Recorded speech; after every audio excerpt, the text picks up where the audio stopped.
नमस्कार मंडळी, मी दिव्या तुमचं सगळ्यांचं आपल्या चॅनलवरती अगदी मनापासून स्वागत करते। रविवार म्हणजे सर्वांचाच आनंदाचा दिवस। उशिरा उठणे, मस्त निवांत चहा पिणे, सगळी कामं एकदम आरामात चालू असतात।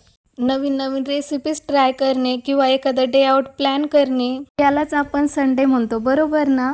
माझाही संडे असाच असतो, पण मी संडेला 2 ते 3 तास देऊन घरही रिसेट करते। तर यामुळे माझा अख्खा आठवडा स्ट्रेस फ्री जातो। तर हेच मी तुम्हाला दाखवणार आहे। व्हिडिओ जर आवडला तर व्हिडिओला लाईक करायला आणि चॅनलला सबस्क्राईब करायला अजिबात विसरू नका। चला तर मग पाहूया की दर रविवारी मी माझं घर कसं रिसेट करते। सकाळचा ब्रेकफास्ट आवरल्यानंतर माझ्याकडे 1 ते 1.5 तास राहतो। तर मी किचन सोडून बाकीच्या रूमला 1 ते 1.5 तास देते तर मी दर संडेला हे सोफ्याचे कवर, कुशनचे कवर हे वॉश करायला घेत असते। त्यासोबतच सर्व बेडचे कवर, कुशनचे कवर ते पण वॉश करायला घेते। तर सर्वात अगोदर मी बेडशीट आणि सोफ्याचे कवर हे अगोदर वॉश करून घेते आणि त्यानंतर मग बाकीचं आवरायला लागते। त्यानंतर हा हॉलमधला टीपॉय आहे, तर तो पण मी प्रत्येक संडेला नीट सेट करून ठेवत असते, कारण त्यामध्ये पण खूप एक्स्ट्राचा पसारा असतो। तर मी प्रत्येक संडेला तो एक्स्ट्राचा पसारा बाहेर काढण्याचा प्रयत्न करत असते। नको असलेल्या वस्तू आपण तशाच ठेवतो, आता काम येईन आणि नंतर काम येईन, पण त्या तशाच राहतात, त्यामुळे खूप पसारा होतो। त्यामुळे त्या वस्तू तेव्हाच्या तेव्हाच बाहेर काढण्याचा प्रयत्न करायचा। आपल्या घरामध्ये भरपूर नको असलेल्या वस्तू असतात आणि आपण त्या तशाच पडू देतो, तर तसं न करता त्या वस्तू बाहेर काढण्याचा प्रयत्न करा, नको असलेल्या। प्रत्येक संडेला मी घरामधले जाळे पण काढून घेत असते। सोफा क्लीन करण्याचं काम माझं डेली रुटीन क्लिनिंग मध्येच असतं, पण प्रत्येक संडेला मी सोफ्याची डीप क्लिनिंग करत असते। म्हणजे पूर्ण सोफ्याच्या खालून झाडून घ्यायचं, सोफे पूर्ण पाठीमागून झटकवून घ्यायचे आणि सोफा चांगला पुसून घ्यायचा, हे माझं प्रत्येक संडेचं असतं। तर तुम्ही बघू शकता की सोफ्याच्या खाली किती कचरा निघाला। त्यानंतर सोफा, खिडक्या हे सर्व मी ओल्या कपड्याने पुसून घेतलं। ओल्या कपड्याने पुसल्यानंतर लगेच कोरड्या कपड्याने पुसून घ्यायचं वरतून, कारण मग त्याला पाण्याचे डाग पडत नाही आणि सोफा सुद्धा खराब होत नाही। त्यानंतर टीपॉय आणि घरातील सर्व टेबल हे पण मी संडेला पुसून घेते। टीपॉय तर तसं रोजचाच पुसून घेत असते। त्यानंतर घरामध्ये जेवढे दरवाजे आहे तेवढे पण पुसून घेतले, मात्र घराचा मुख्य दरवाजा मी दररोज पुसत असते। सोबतच बेडरूम मधलं सर्व फर्निचर पण पुसून घेतलं। तर रोजच्या घाई गडबडीच्या जीवनामध्ये तर हे सर्व गोष्टी आपल्याकडून तर दररोजच्या दररोज होत नाही, पण प्रत्येक 8 दिवसाला घराची अशी क्लिनिंग करणं खूप गरजेचं आहे। ह्यामुळे आपल्या वस्तूही चांगल्या राहतात आणि आपलं घरही स्वच्छ दिसतं। घर स्वच्छ असलं की आपलं मन खूप प्रसन्न होतं आणि आपल्याला त्या घरामध्ये राहण्याची इच्छा होते आणि नवीन नवीन गोष्टी करण्याची सुद्धा इच्छा होते। घरच असं अस्वच्छ आणि मेसी झालेलं असेल तर आपल्याला तिथे थांबावं वाटत नाही। तर प्रत्येक संडेला मी ह्या टॉवेल पण धुवून काढत असते। त्यानंतर दरवाजा मागे कपडे अडकलेले असतात, तर कोणते धुवायचे आणि कोणते प्रेस करायला ठेवायचे तर हे काढून ठेवते मी अगोदर, आणि जे धुवायला घ्यायचे ते बाजूला काढते आणि जे प्रेसला ठेवायचे तर ते बाजूला ठेवत असते। त्यानंतर हा ड्रेसिंग टेबलच्या खाली एक ड्रॉवर आहे, तर मला डेली यूजसाठी ज्या गोष्टी लागतात तर त्या सर्व मी या ड्रॉवरमध्ये ठेवत असते। तर आपण कितीही नाही म्हटलं तरी आपल्याकडून त्यामध्ये पसारा होतोच, वस्तू इकडच्या तिकडे होतात। त्यामुळे मी प्रत्येक संडेला 10 मिनिटं देऊन हा ड्रॉवर सुद्धा नीट सेट करून ठेवते।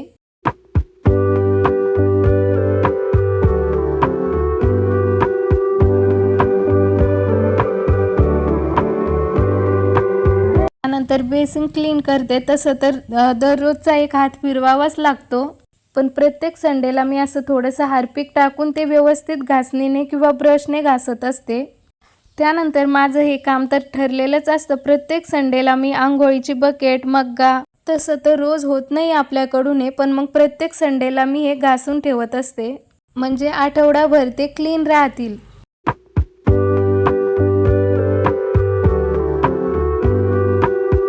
त्यानंतर मग बाथरूम मधल्या टाईल्स पण खूप खराब झालेल्या असतात।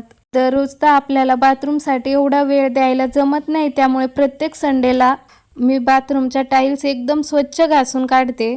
तसं तर दररोज खालच्या टाईल्स घासतेच, पण बाथरूमच्या भिंतीला ज्या टाईल्स लावलेल्या आहेत तर त्या रोज घासणं होत नाही, तर त्या मग मी प्रत्येक संडेला घासते। सोबतच बाथरूम मधले नळ पण क्लीन करते।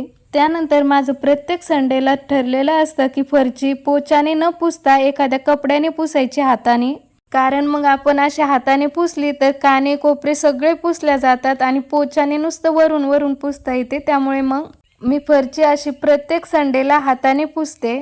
आतमधून तर खिडकी आपण साफ करतोच, पण बाहेरून साफ करणं पण तितकंच गरजेचं आहे.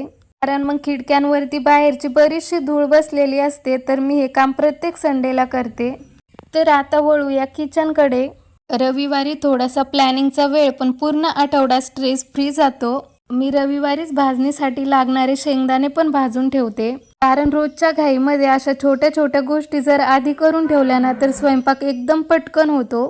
असं रविवारी थोडंसं प्रेप केलं की आठवडाभर टेन्शन राहत नाही. आणि शेंगदाणे भाजून ठेवले तर शेंगदाणे खराब सुद्धा होत नाही आणि एकदम छान राहतात. त्यामुळे शेंगदाणे कधीही आणले की भाजूनच ठेवायचे.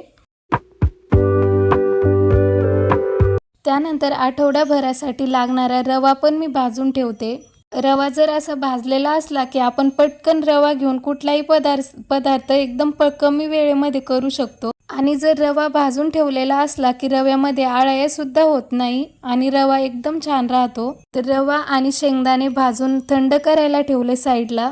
त्यानंतर आठवड्याभरासाठी लागणारा मुखवास पण मी घरीच बनवत असते. तर त्यासाठीचीच ही तयारी करून घेतली अगोदर. तर त्यासाठी मी बडीशोप घेतलेली आहे, त्या डाळ्या, तीळ आणि ओवा घेतलेला आहे. तर मी हा मुखवास कसा बनवते तर तेच तुमच्यासोबत आज शेअर करते. तर सर्वप्रथम अगोदर गॅसच्या मीडियम फ्लेमवरती बडीशोप भाजून घ्यायची. बडीशोप भाजतीये तोपर्यंत मी एका वाटीमध्ये 1 चमचा मीठ, 1 चमचा हळद आणि थोडंसं पाणी टाकून हे मिक्स करून घेतलं आणि साईडला ठेवलं. तोपर्यंत बडीशोप पण छान भाजली. त्यानंतर मग मी त्यामध्ये डाळ्या, तीळ आणि ओवा पण लगेच टाकून दिला. हे सर्व आपल्याला गॅसच्या मीडियम फ्लेमवरती 4 ते 5 मिनिटं एकदम छान भाजू द्यायचं. आणि त्यानंतर मग आपण वाटीमध्ये हळदीचं पाणी तयार केलेलं आहे, तर ते पाणी यामध्ये टाकायचं. हे पाणी टाकल्यानंतर गॅसच्या मीडियम फ्लेमवरती बडीशोप 5 ते 6 मिनिटं अशीच भाजू द्यायची. तर माझी बडीशोप भाजेपर्यंत शेंगदाणे आणि रवा थंड झाला होता. तर मी शेंगदाणे असे काचेच्या बरणीमध्ये स्टोर करून ठेवते. असे शेंगदाणे जर भाजून ठेवले तर आपल्याला आठवडाभर टेन्शन राहत नाही. तर डायरेक्ट आपण भाजीसाठी शेंगदाणे घेऊ शकतो. सोबतच रवा पण मग एका स्टीलच्या डब्यामध्ये भरून तो फ्रीजमध्ये स्टोर करून ठेवला. यामुळे रवा खराब होत नाही. बडीशोप पण थंड झाली होती. तर रोजची खाण्यासाठी एका पानपुड्यामध्ये काढून ठेवली. बडीशोप, लवंग दोन्ही पण एका याच्यामध्ये काढून ठेवलं. आणि उरलेली बडीशोप एका बरणीमध्ये स्टोर करून ठेवली. म्हणजे पानपुड्यातली बडीशोप संपली की डायरेक्ट आपण बरणीतली बडीशोप त्यामध्ये टाकू शकतो. त्यानंतर आठवड्याभरासाठी लागणारा भाजीपाला पण आम्ही एकदाच आणून ठेवत असतो. तर संडेच्या दिवशीच आठवड्याचा भाजीपाला आणते. तर अगोदर पिशवीमधून एक एक करून सर्व भाजीपाला असा बाहेर काढून ठेवते.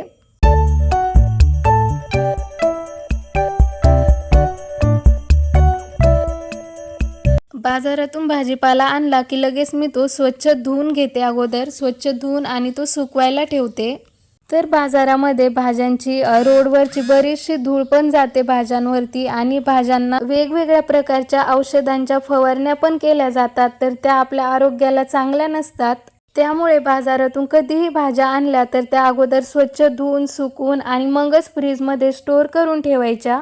भाज्या धुवून आणि सुकवून ठेवलेल्या असतात तर त्यामुळे भाज्या खराबही होत नाही. अशाच ओल्या भाज्या फ्रीजमध्ये ठेवू नका, कारण त्यामुळे त्या लवकर खराब होतात. पालेभाज्या धुवून झाल्यानंतर सर्व फळभाज्याही धुवून काढल्या. भाज्या अगोदरच अशा स्वच्छ धुवून आणि निसून ठेवल्या तर आपला यामुळे बराचसा वेळही वाचतो. भाज्या अशा धुतलेल्या असल्या की आपण पटकन भाजी बनवायला घेऊ शकतो. त्यामुळे कधीही भाज्या धुवूनच ठेवायच्या.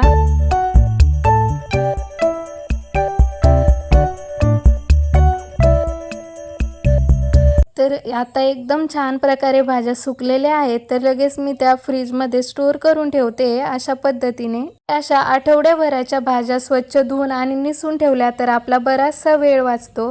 ह्या सर्व पालेभाज्या पण मी अगोदर चांगल्या सुकू दिल्या आणि त्यानंतर मग सर्व भाज्या निसून घेतल्या. एका कॅरी बॅगमध्ये ठेवायच्या. यामुळे भाज्या खराब होत नाही आणि तशाच फ्रेश राहतात.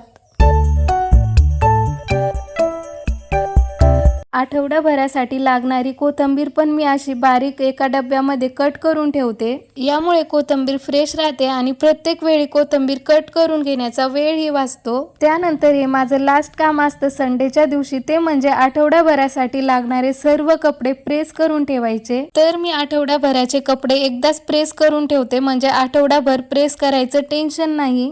आय होप की तुम्हाला आजचा व्हिडिओ आवडला असेल। व्हिडिओ थोडा जरी युजफुल वाटला असेल ना, तर व्हिडिओला लाईक करायला आणि तुमच्या मित्रमैत्रिणींसोबत शेअर करायला अजिबात विसरू नका।